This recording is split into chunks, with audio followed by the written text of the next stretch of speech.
Salam sejahtera teman-teman semua yang saat ini berada di LP Cipinang. Saya Pendeta Yosef Riri Mase. Mohon maaf, saat ini saya belum bisa bersama-sama dengan teman-teman. Tapi melalui video ini saya ingin menyapa teman-teman, salam sejahtera. Apakah masih ada Leo dan teman-teman di sana? Teman-teman yang bermain musik dan juga salam sejahtera buat Pak Herling dan juga teman-teman yang boleh melayani. Saya mau sampaikan juga kepada teman-teman semua, tetap kuat ya dalam menghadapi masa-masa tahanan ini. Percayalah bahwa ada Tuhan yang selalu bersama-sama dengan kita. Saat ini saya ingin menyampaikan pesan Tuhan bagi teman-teman dengan tema hati yang gembira adalah obat yang manjur. Ya, kita akan berdoa sebelum kita akan mendengarkan firman Tuhan ini. Bapa di sorga, pada saat ini Tuhan mau berdoa untuk setiap anak-anak-Mu Tuhan. Mereka masih berada di dalam penjara ini. Tuhan lawat mereka, kuatkan mereka. Mempercaya bahwa Tuhan selalu hadir dalam kehidupan mereka. Bahwa tidak dapat bertemu langsung dengan mereka Tuhan, tetapi Tuhan selalu hadir sebagai sahabat yang setia. Roh Kudus selalu hadir dalam hidup mereka, dalam hati mereka. Urapi hamba untuk menyampaikan isi hati Tuhan, dan urapi setiap kami anak-anak-Mu Tuhan supaya kami boleh dicerahkan untuk mengerti kebenaran firman Tuhan. Dalam nama Tuhan Yesus Kristus, hamba berdoa dan siap mendengarkan firman Tuhan. Haleluya, amin. Sebuah pujian yang indah yang kita sering kali dengar. Hati yang gembira adalah obat, seperti obat hati yang senang. Tetapi semangat yang patah keringkan tulang. Hati yang gembira Tuhan senang. Ayo, berikan senyum di dalam menghadapi apapun. Kita percaya bahwa Tuhan berjanji, Tuhan turut berkarya di dalam segala sesuatu. Artinya ketika teman-teman saat ini berada di penjara pun Tuhan ada. Tuhan turut berkarya dalam segala sesuatu untuk apa? Untuk mendatangkan kebaikan. Tapi tidak sampai di situ, bagi setiap orang yang sungguh-sungguh mengasihi Tuhan, yang rajin beribadah, yang rajin berdoa, yang rajin merenungkan firman Tuhan, yang tidak hidup dalam dosa. Nah, orang-orang seperti itu jangan khawatir. Tuhan berjanji, Tuhan turut bekerja. Bahkan mungkin kita percaya bagi Tuhan tidak ada yang mustahil. Kalau ada yang mungkin divonis hukuman mati, jangan takut. Kalau Tuhan mau membebaskan hari ini, Tuhan bisa lakukan. Jadi di dalam Tuhan pasti ada jalan keluar yang terbaik. Jadi jangan putus asa ya buat teman-teman. Istirahat yang benar, istirahat yang baik, dan selalu jaga kesehatan. Ingat, rajin berdoa, rajin baca firman Tuhan, itu akan menguatkan kita. Karena dengan kita berdoa, itu kita sedang membiarkan Tuhan menjadi perlindungan dalam hidup kita. Dengan kita merenungkan firman Tuhan, jadi kita akan memberikan imunitas bagi rohani kita. Nah, jadi malam hari ini atau saat ini yang masih siang ya, pasti teman-temannya masih siang. Saya ingin bacakan satu bagian firman Tuhan yang akan menjadi dasar kita mendengar firman Tuhan pada saat ini.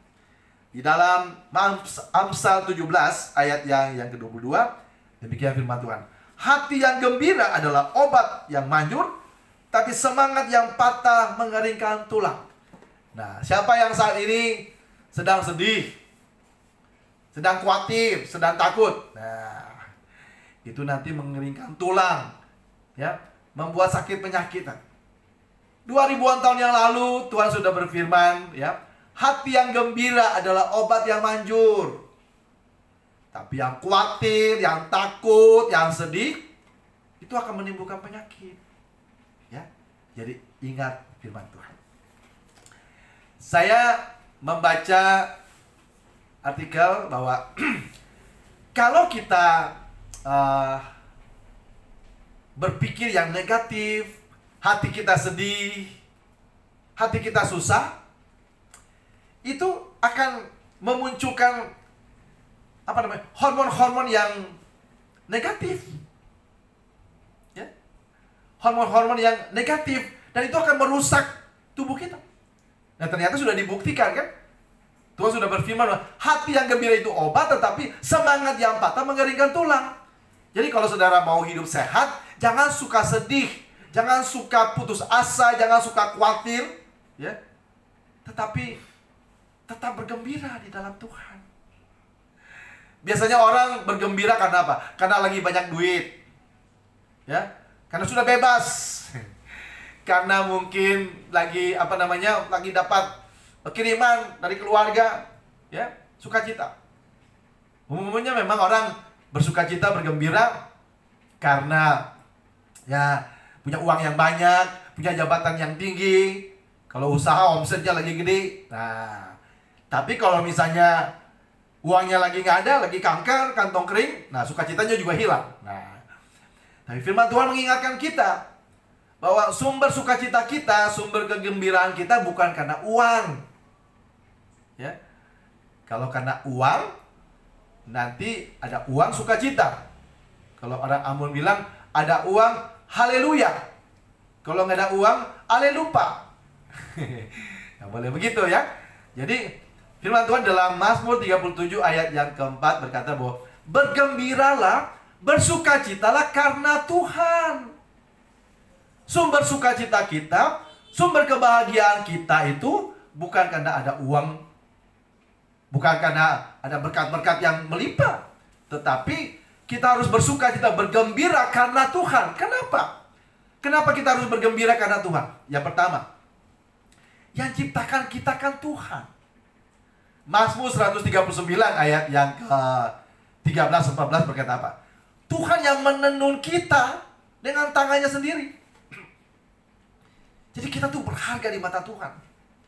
Makanya dalam Yesaya 43 ayat 4 berkata bahwa kita itu berharga di mata Tuhan.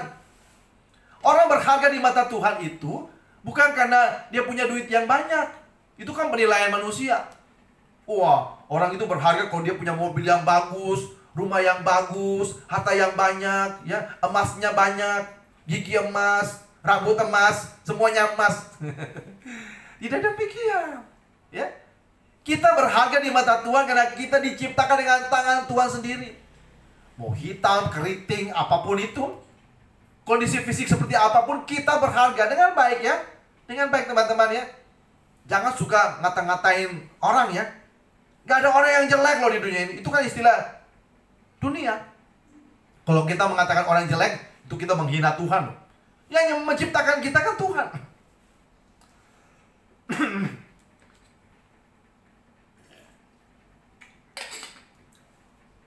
Jadi kita berharga di mata Tuhan karena Tuhan menciptakan kita dengan tangannya sendiri. Wah, luar biasa.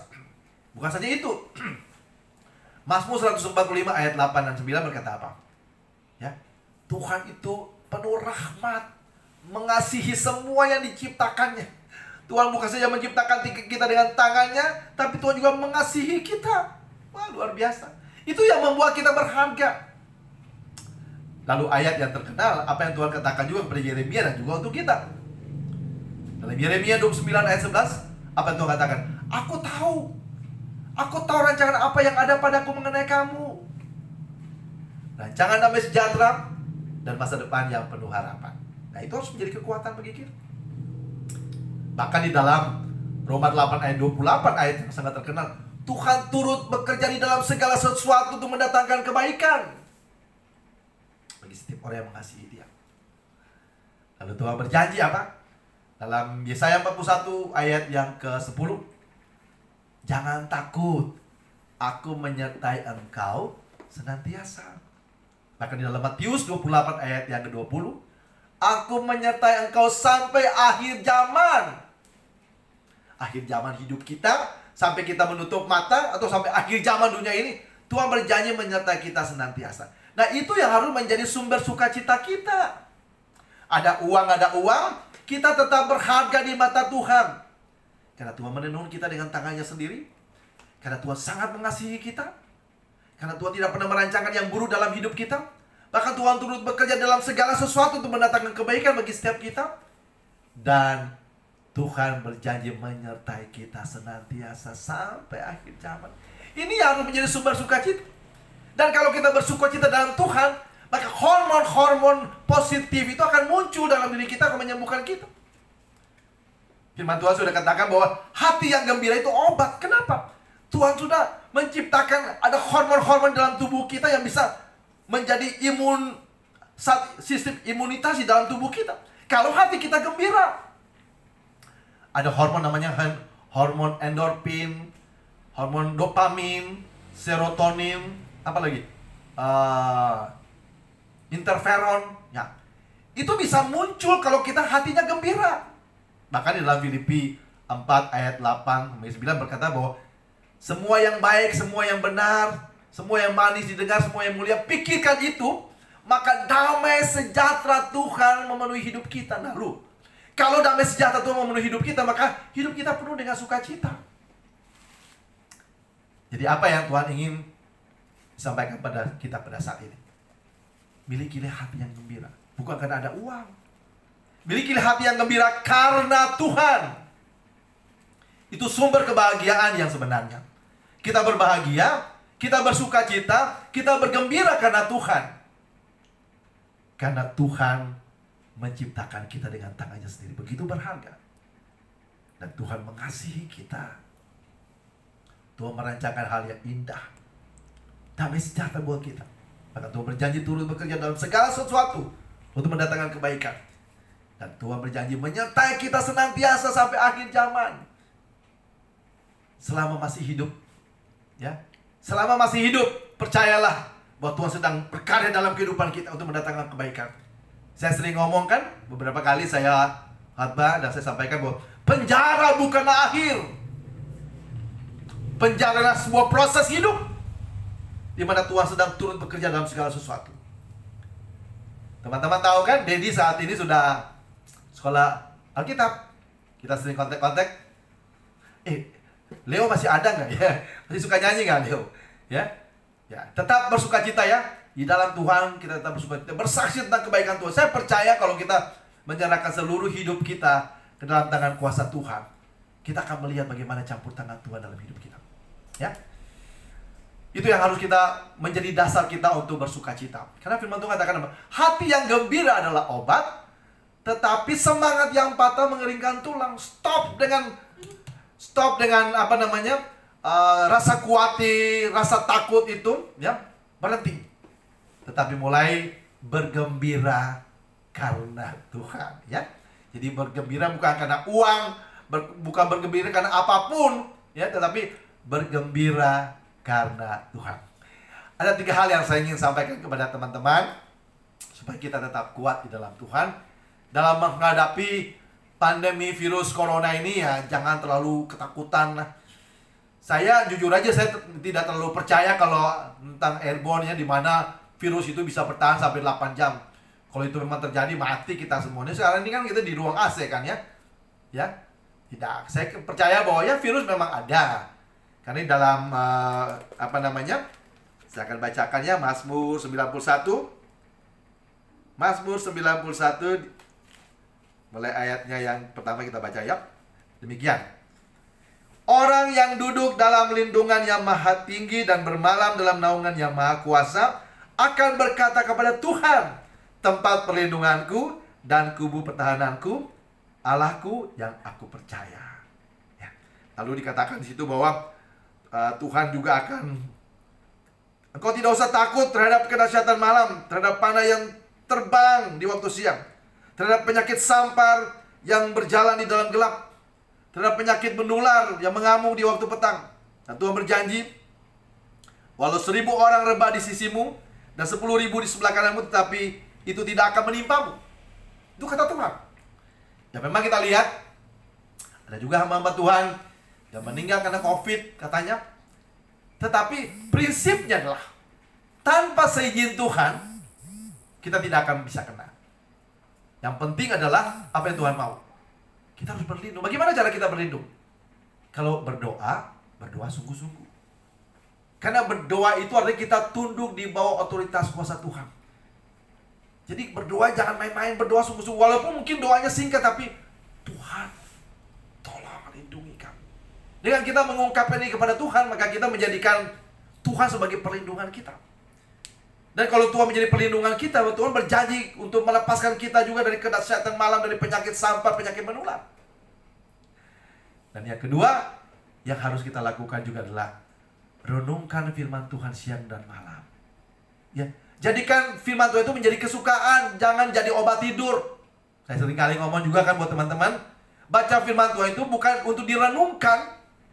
Karena Mazmur 1 ayat 1-3 berkata bahwa orang yang kesukaan dengan firman Tuhan, dia seperti pohon yang ditanam di tepi aliran air, yang selalu mendapat asupan air, dan di waktu kering pun dia tetap berbuah.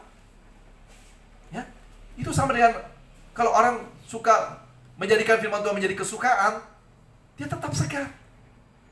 Dan iman akan semakin bertumbuh, karena Roma 10 ayat 17 berkata apa? Iman itu timbul dari pendengaran akan firman Kristus. Dan kalau kita menjadikan firman Tuhan menjadi kesukaan, itu kita memiliki imunitas rohani. Ingat bagaimana Tuhan Yesus menangkal serangan-serangan iblis waktu iblis menggodanya, mencobainya di padang gurun. Waktu iblis menyuruh, perintahkan batu-batu itu menjadi roti, apa yang Tuhan katakan? Bahwa manusia hidup bukan dari roti saja, tapi dari firman yang keluar dari mulut Tuhan. Kalau kita merenungkan firman, kita punya imunitas rohani yang dapat menangkal serangan-serangan iblis. Dan yang ketiga yang juga penting, firman Tuhan tadi kita baca, hati yang gembira adalah obat. Jadi pikirkan yang baik, pikirkan yang mulia, pikirkan yang sedap didengar, dan lakukan itu. Maka imunitas tubuh secara jasmani juga akan muncul, karena hati yang gembira adalah obat yang manjur. Jadi 3 hal ini yang harus kita lakukan dalam kehidupan kita. Di dalam masa-masa saat ini, jangan sedih, jangan putus asa, jangan khawatir, karena itu akan melemahkan tubuh kita, membuat kita menjadi sakit. Jadi yang pertama, kalau kita tetap bergembira dalam Tuhan, ya, berdoalah sungguh-sungguh setiap saat, setiap waktu. Karena dengan doa kita menjadikan hidup kita berada dalam perlindungan Tuhan. Yang kedua, jadikanlah firman Tuhan menjadi kesukaan dalam kehidupan kita. Dan itu akan menjadi imunitas rohani untuk menangkal segala serangan-serangan kuasa iblis yang coba mengintimidasi kita. Dan yang ketiga, jangan pernah berpikir yang negatif. Berpikir yang baik, berpikir yang benar, berpikir yang mulia. Maka damai sejahtera Tuhan akan timbul dalam hati kita, dan hati kita penuh dengan kegembiraan, dan imunitas tubuh kita pun akan muncul. Karena ketika hati kita gembira, hati kita damai, maka hormon-hormon negatif, hormon-hormon positif yang ada dalam tubuh kita akan keluar, dan itu selalu menyehatkan hidup kita. Saya berdoa teman-teman di dalam masa-masa tahanan ini berdoa sungguh-sungguh. Ingat, bagi Tuhan tidak ada yang mustahil.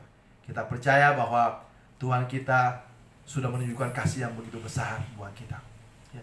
Dia rela mati di kayu salib menanggung hukuman dosa kita, dan dia tetap ada bersama-sama dengan kita. Tuhan memang membenci dosa, tapi Tuhan mengasihi kita orang-orang berdosa. Kalau kita mohon ampun kepada Tuhan, firman Tuhan dalam 1 Yohanes 1 ayat 9 berkata bahwa Tuhan pasti mengampuni dosa kita. Doa saya supaya kita tetap kuat di dalam Tuhan, ya. Jangan mengeluh, jangan putus asa, tetap bergembira dalam tangan Tuhan. Karena hati yang gembira adalah obat yang manjur. Tuhan memberkati kita semua, tetap semangat. Berdoa supaya suatu saat kita bisa bertemu lagi, dan ya, kita akan saling menyapa, kita boleh saling mendoakan. Saya rindu sekali tumpang tangan buat teman-teman, tetapi kondisi saat ini tidak memungkinkan saya di sana. Tetapi hari ini saya ingin ajak teman-teman berdiri, ya. Silakan berdiri, dan dari sini saya akan berdoa buat teman-teman. Arahkan hati kepada Tuhan. Bapa di sorga, dengan segala keterbatasan Hamba sudah menyampaikan isi hati-Mu Tuhan. Tuhan, tolong setiap anak-anak-Mu Tuhan, di dalam menghadapi masa-masa tahanan ini Tuhan. Ingatkan mereka bahwa Tuhan sangat mengasihi mereka. Saat ini ada di antara anak-anak-Mu yang sakit, Tuhan jamah, Tuhan sembuhkan, pulihkan dalam nama Tuhan Yesus. Yang masih terikat dengan dosa, dengan kebiasaan-kebiasaan yang tidak berkenan kepada Tuhan, dilepaskan dalam nama Tuhan Yesus. Yang terikat dengan kuasa kegelapan berdoa, dilepaskan di dalam nama Tuhan Yesus. Yang saat ini sedang mengalami pergumulan hidup, Tuhan tolong, Tuhan lawat setiap mereka. Hiburkan hati mereka Tuhan, supaya mereka tetap kuat di dalam Tuhan. Hari ini Tuhan sudah menyampaikan isi hati Tuhan. Roh Kudus, jamah setiap anak-anak-Mu Tuhan. Dan juga berdoa untuk anak-anak-Mu yang bertugas, baik untuk petugas di penjara, Tuhan sertai mereka, berikan hikmat selalu dapat mengatasi keadaan di penjara dengan baik. Untuk pengurus persekutuan anak-anak-Mu di LP Cipinang, berdoa Tuhan selalu menyertai mereka Tuhan. Dan Bapa di sorga membawa setiap anak-anak-Mu Tuhan tetap kuat di dalam Tuhan. Di dalam keberadaan apapun kami percaya bahwa tangan Tuhan yang berkuasa terus menjamah mereka. Berdoa Tuhan, urapi dan berkati mereka semua. Setiap anak-anak-Mu yang sudah melayani pada saat ini Tuhan, kuatkan mereka Tuhan. Jangan biarkan mereka hidup dalam ketakutan. Karena ketakutan itu akan mengeringkan tulang mereka, mengeringkan, membuat sakit penyakit. Tetapi biarlah hati mereka bersukacita dalam Tuhan. Karena Tuhan sangat mengasihi mereka. Tuhan selalu menyertai dan melindungi mereka. Tuhan berjanji turut bekerja dalam segala sesuatu, mendatangkan kebaikan bagi mereka. Arahkan hati kepada Tuhan. Berdoa biarlah berkat Tuhan turun atas kita semua. Tuhan memberkati engkau dan melindungi engkau. Tuhan menyinari engkau dengan wajahnya, memberikan kepada engkau kasih karunia. Tuhan menghadapkan wajahnya kepadamu dan memberikan kepadamu damai sejahtera. Berkat dari Allah Bapa, kasih karunia dari Tuhan Yesus Kristus, serta kekuatan penghiburan dan persekutuan dengan Roh Kudus menyertai saudara-saudara semua saat ini sampai selama-lamanya. Amin. Tuhan memberkati kita semua. Tetap sukacita dalam Tuhan, tetap bergembira dalam Tuhan. Haleluya. Amin.